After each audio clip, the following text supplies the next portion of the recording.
There is a war happening on the soul of our nation, a war on truth, a war on justice, a war on the people. My name is Minister Dominique Alexander.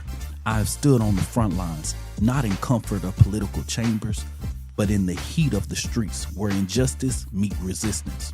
For the last decade, I've led the Next Generation Action Network into the fight for human and civil rights, from the courtroom steps to the classroom, from the protest line to the policy room.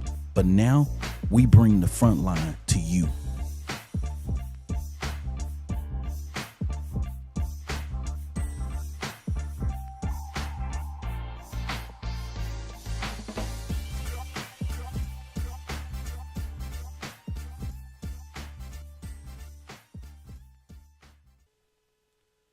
Hello, y'all. This is Minister Dominique Alexander with another episode of Frontline. Y'all, I've been taking a few days in a break because, you know, Jeremy always act light-skinned every once in a while or whatever. And then, of course, I can't get this show out and get it done. But he decided to show up to work today, even though he was here yesterday, but I didn't know where he was. But at the end of the day, we're here today, right? Of course, like I said, we're going to always start with a little satire of this conversation, getting you comfortable with a serious conversation, and, of course, with so many things going on. Today, y'all, at 6 o'clock, my team will be in the city of Hutchinson. And the city of Hutchinson is a city south of Dallas. It's in Dallas County for most of my people that are not familiar. A couple of weeks ago, the federal government announced that it will plan to rent a major warehouse inside of the city of Hutchinson. Hutchins, my bad, Hutchins. That's the city. I'm sorry, but this city, of course, the city council, its mayor, have strongly rejected the idea of this being here. And of course, it's very troubling. And so many leaders, clergy, organizations, state legislatures, different people will be joining at a special called meeting today at 6 p.m. And so today I just wanted to kind of just really dive into this conversation. And I be seeing a lot of the conversation about ICE and how Republicans and the Trump administration has created this political, what I would call a political industrial complex, right? And so what you would say, Dominique, what is a political industrial complex, right? Many people have saw the prison industrial complex. You have saw, and what I'm going to say, the political industrial complex. It's one of the reasons why for a long time progressives have been leading the way, trying to lead in this dialogue of pushing and overturning Citizens United, right? And what happens is, here in the state of Texas, you ask why we can't flip the state of Texas. The reason why we can't flip the state of Texas is because Republicans have had a long, successful process in order to starve the Democratic apparatus or any alternative political party, preventing it from rising and being able to go from it. Now, of course, you know, Citizen United allows candidates to get money from corporations and all of those things. And, you know, you have your Fortune 500 companies that can put millions of dollars into the coffers and all that type of stuff or whatever. But, you know, uniquely here in Texas, Texas lead the charge in this. State legislatures make anywhere, our state house legislatures and our state senators make anywhere from $14,000 to $23,000 a year, right?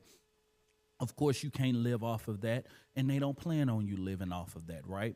And also, you know that here in the state of Texas, it is almost like opening a door to open up a political action committee. You can get it that fast, right? There's no checks, there's no balances, there's no compliance process or anything. You could just pretty much create these things. But one of the things is, and I want to tell people all the time, and I'm going to go a little bit deep and just so that people can understand, And so I'm going to ask people, do you know what a 501c4 is, right? So 501c is a tax classification. You can be a 501c1, 2, 3. 3 is normally used for tax exempt organizations who are can people can donate and you can get a write off for. And you have 4, you have 5, 6, and 7, and 9. I believe 501c9 is used for Chamber of Commerce and all of those things that do different things. But C4s are used in their classification is social work for the promotion of whatever, all that type of stuff or whatever. But C4s are normally used with super PACs. Super PACs. So what happens is, why would you donate to a C4, right? So say you're Frito-Lay and the Texas legislature is about to ban aluminum foil, right? And so aluminum foil is something that, of course, you need to make chip bags out of, right? And so what happens is in that C4, you can dump a limited amount of money into this C4. Now, you don't get a tax write-off, but you can have a special interest that then protects your name from the actual documents. Now, of course, NGAN has a foundation, and we have a C4.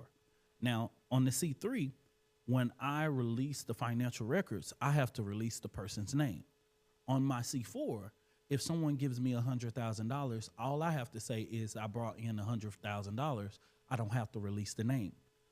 Most people don't understand, here in the state of Texas, we have things like ERCOT, things like North Texas Tollway Authority, Encore.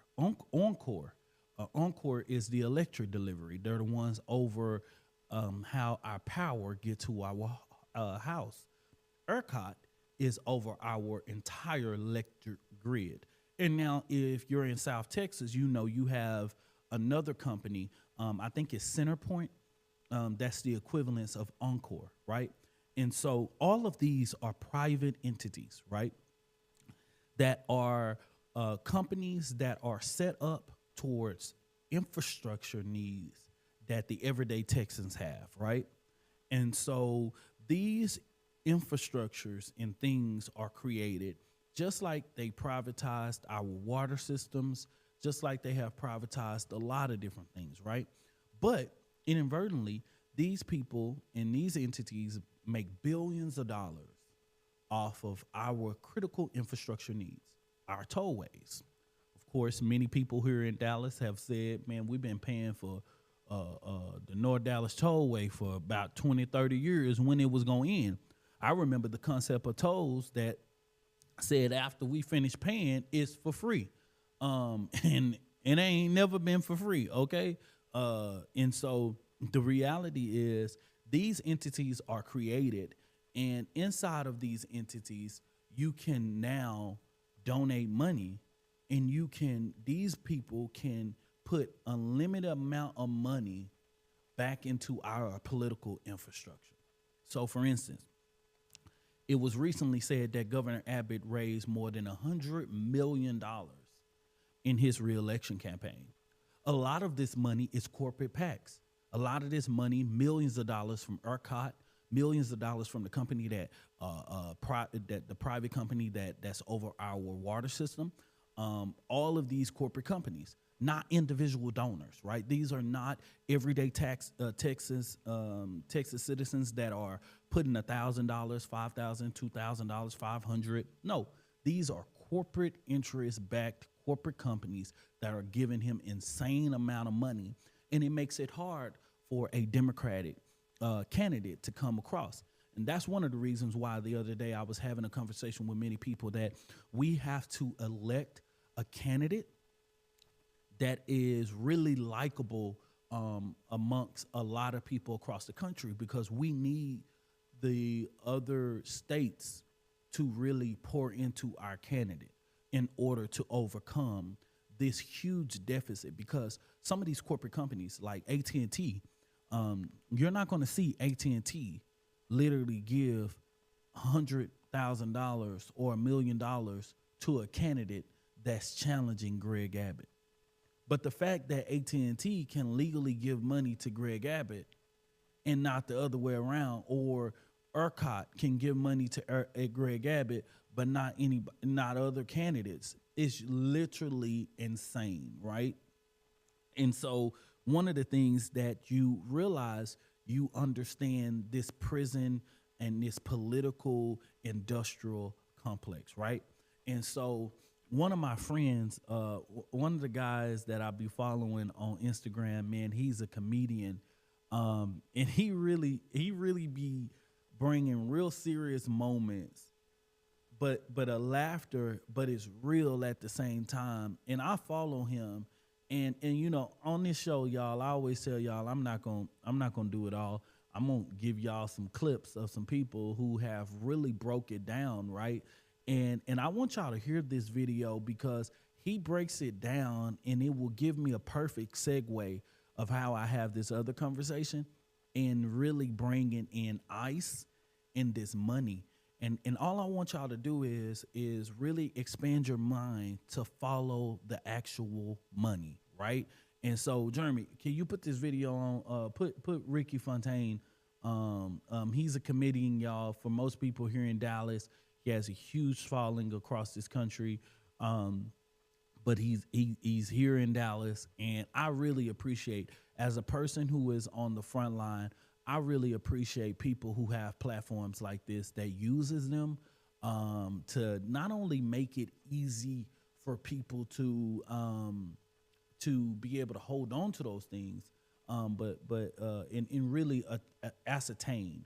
And I know sometimes I'll say some words and I'm not breaking it down and all that type of stuff, but it's always good to have and refreshing to have people like Brother Fontaine and Ricky Fontaine to really break it down, y'all. Put that video on, Jeremy.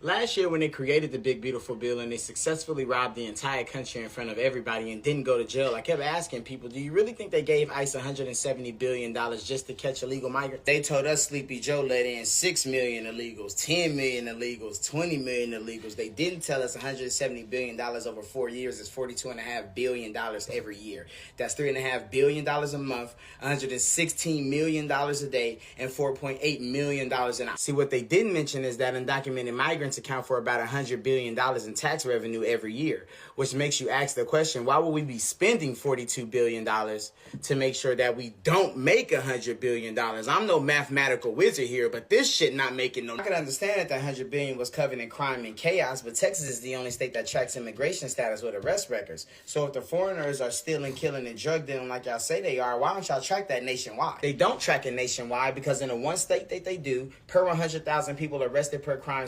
750 of those people are undocumented migrants, which means 0.75%. Ask yourself, if something was 0.75% of your problem, would you dedicate all this time and energy to it? The CDC operates on $10 billion a year. The Head Start program operates on $12 billion a year. FEMA disaster relief operates on $25 billion a year, and the entire federal housing program operates on $34 billion a year. Correct me if I'm wrong, but all four of those programs seem like more than 0.75% of America's fucking problem. Unfortunately, Black Americans are used to state-sanctioned violence, but when your government gives one agency more money than all but 9 other countries give their entire military to, you have to ask yourself, is it for the people that are trying to get out or for the people that's left in it? Y'all, so shout out, hats off to the brother, because he couldn't have put it in a more plain way, y'all, for y'all to be able to understand exactly what is going on here, right? And so the reality is that, is this a major concern? Is this important enough for us to create chaos in our cities, in our country, for a problem that is not even a significant problem? And at the end of the day, we wonder why we have candidates that are rising, like the new mayor of New York, where people are realizing and prioritizing the working family's agenda. But when you start to see this, and like I remember telling somebody, and I told you guys on a previous episode, is there was a letter that was sent to from the DOJ, the Attorney General Pam Bondi, and it literally stated in the second paragraph, "We need you to see your voter roll. We need to see your voter rolls." Now, mind you, the letter had something to do with Trump putting the U.S. military in literally creating chaos and making Minneapolis unsafe, right? But some kind of way, in that second paragraph, she brought in some kind of way of talking about the voting rolls. Now, help me understand, what in the hell does ICE killing people on the streets have anything to do with the voter rolls and who are registered to vote? And see, if you really pay attention to these guys and really pay attention, you will realize what is their actual agenda. But some people sit back, "Oh, that's not our problem. That's not our issue." Yes, yes, the hell it is. Because this agenda is not about who the hell is coming in. It's who's already here. You understand what I'm saying? And it ain't got just to do with people that's undocumented. It also will indirectly suppress you, right? And so when you look at Minnesota, right, at the end of the day, they want to take over Minnesota, right?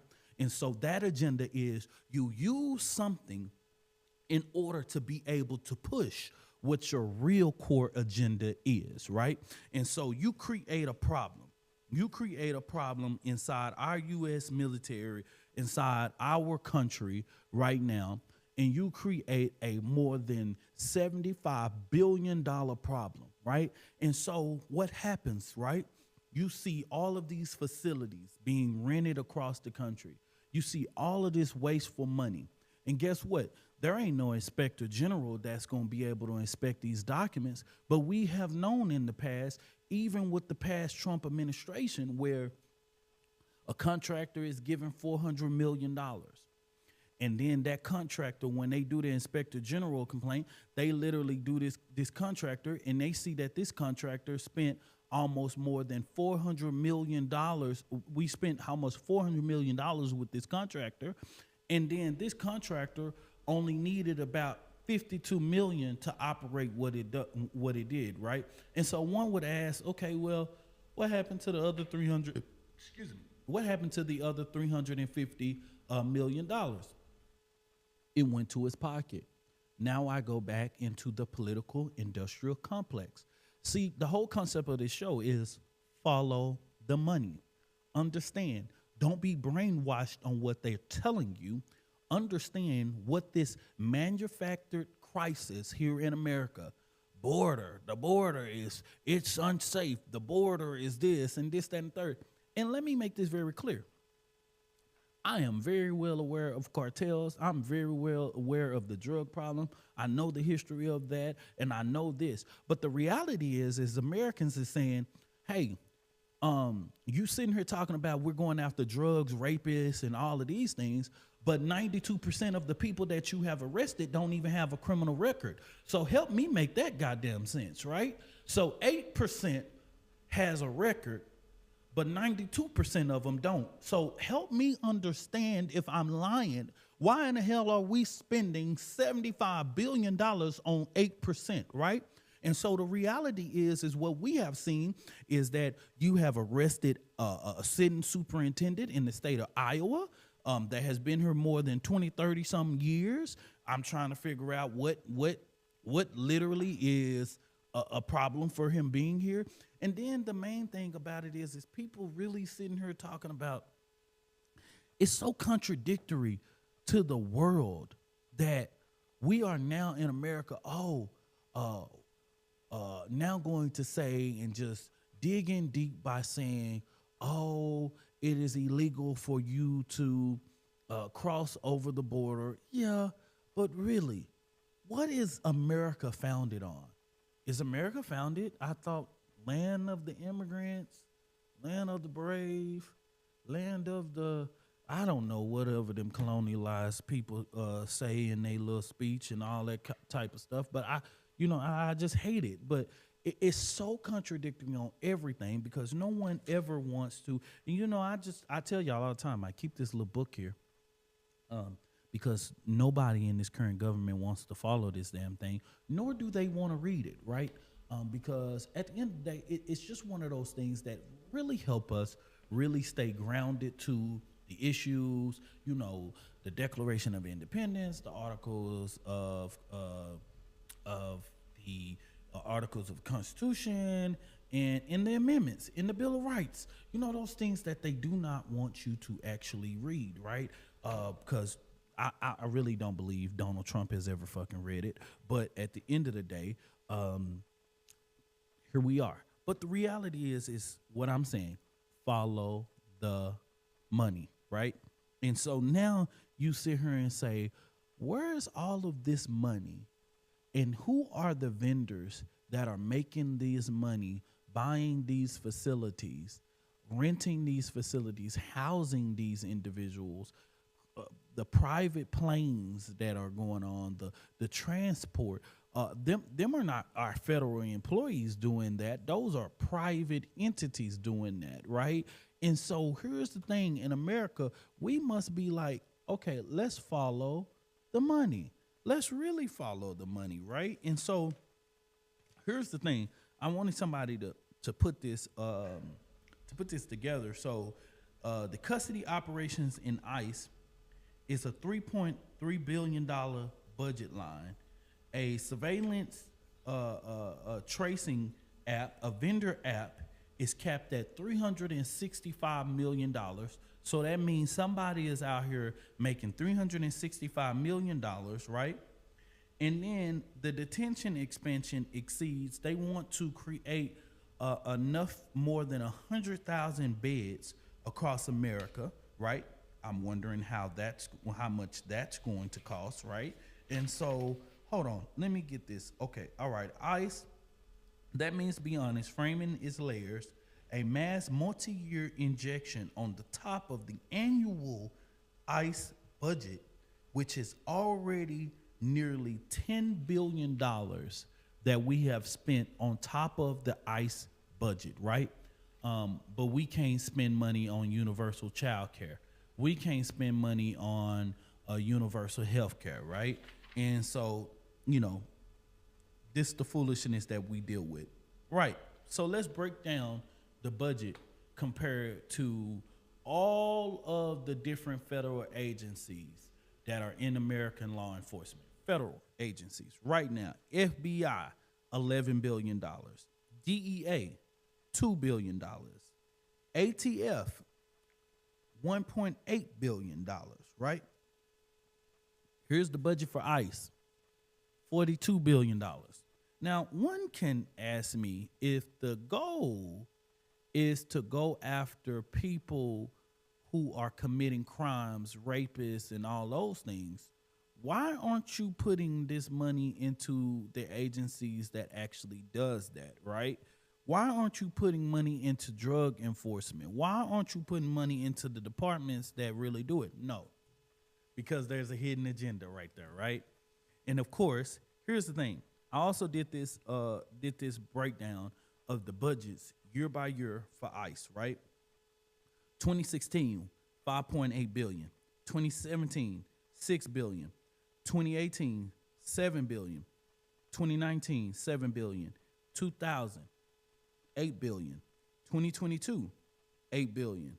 2024, $9.9 billion, right? And of course, the big beautiful bill allocated more than $75 billion over the next 4 years, right? Over this problem. And so the American taxpayer has to ask this question and say, is this a real problem for us? Is this something to bankrupt the country of? Is this something to erode everything that we stood for as a country in regards to human and civil rights in this country? Are we willing to digress from what the Black Lives Matter movement was able to improve when it comes to accountability of law enforcement and all these different types of things? This new Trump administration is eroding years of progress. Now, I'm not saying when Trump walked in, that the relations with law enforcement and community and policing was at an all-time grade or whatever it may be. I'm not saying that it still had a lot of growing left to do, right? But what I am saying is I hate to see us really digress from that progress that we really truly made in this country. Now, yeah, we needed still the George Floyd Justice and Policing Act. We really needed to eliminate qualified immunity. And especially right now in this new Trump administration, we need to be able to do that. Jeremy, I don't want to be running over time, but how much time I got? What my time at? 23, 25? Okay, perfect. All right. But look, y'all, so let's follow the money, right? Let's follow the money that is currently going on in this country, and especially where our politicians are spending right now in regards to our federal government. And it's important that you be educated on the facts. I remember I asked somebody, I said, how much money do you think that migrants, and people who are undocumented spend on federal taxes? And one told me, and about 6 of them told me, none. They really believe that those individuals here are not paying taxes. Well, wrong. It's more than $100 billion annually. So now what we're doing is we're going to spend $75 billion without making $100 billion that is literally going back into the federal government as revenue from these individuals. And I always tell people all the time, it's one of the most accurate tax brackets, because one could say, you could be a black person, real light-skinned black person, and you can put other on your paperwork. You could put white on your paperwork, or this Asian person could put white, or, people can put whatever classification. But when you are an undocumented citizen in this country, your zip code, my zip code, your social security number starts with a 9. So it's probably one of the most accurate tax brackets in classification of individuals that are here in our country. And so, I don't want to hear the lies. I don't want to hear the misconceptions. I want to hear the truths of what's being put back into, because a lot of times when you hear it in these white wing things, you think, oh, these are people that's coming and taking resources from our country. They're taking away. They're doing this. They're committing crimes. They're raping our children. They're doing this. And for most black people, that's the same thing they said in slavery.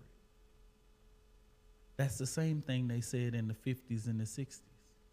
That's the reason why they didn't want to integrate schools, because they said our little black boys would rape white girls. Okay. So you see the connection where history is repeating itself? My grandmother always said there's nothing new under the sun, right? And so they're not doing nothing but going back to their great-grandfather's playbook. And we already know that their great-grandfather was a grand wizard. Donald Trump is not doing anything different than what Donald Trump has always been. A racist, a bigot, a rapist. All of these things he accused. And mind you, we have a president that, hey, I'm formerly incarcerated. And the reality is that I never saw somebody that has 34, 33 felonies and still out on the street. I just don't understand it. But the audacity to say, oh, I'm going after illegal criminals and migrants, from the same man that sleeps in his bed at night by a person who migrated here. It couldn't be more of a bigger contradiction than that, y'all. But so that was my episode today, y'all. But so like y'all remember, all of my episode, I got the 4 Oak Cliff hoodies, y'all. Of course, shout out to 4 Oak Cliff, Taylor Twins, and all of them over there. 4 Oak Cliff is a nonprofit here in Dallas, Texas, in the area of Oak Cliff, the neighborhood that I grew up in, 75216, the center of all things in all directions in Oak Cliff, right? But this organization, this nonprofit, focused himself on addressing systemic oppression and what they have created, the super block, right? And I ask that you guys go on their website to understand, explain, know what everything about the super block. I need y'all to do it. But every day I'm doing a different kind of hoodie. And today's edition is the Sunset High School edition, y'all. It's purple, and everybody been trying to, where I'm getting my hoodies, y'all. And, my 4 Oak Cliff team take care of me, y'all. And so shout out. I always want to do something with the cause. Shout out to 4 Oak Cliff and all of the things they doing. Y'all go on 4oakcliff.org and go purchase your hoodie. I need y'all to go purchase your hoodie. Today is 4 Oak Cliff. Tomorrow I'm up. Today is the sunset. Tomorrow I'm gonna do sock. But hey, listen, we in this thing, y'all. God bless you. May the Lord be with you. It's my continual prayer, y'all. Hopefully, Jeremy show up to work tomorrow, y'all, and I can do this again, because sometimes, he call in sick or whatever it may be, I don't really know. But hopefully I can do this tomorrow, y'all, because I just can't do it by myself. It's a whole operation and set up here. And so with that being said, until next time.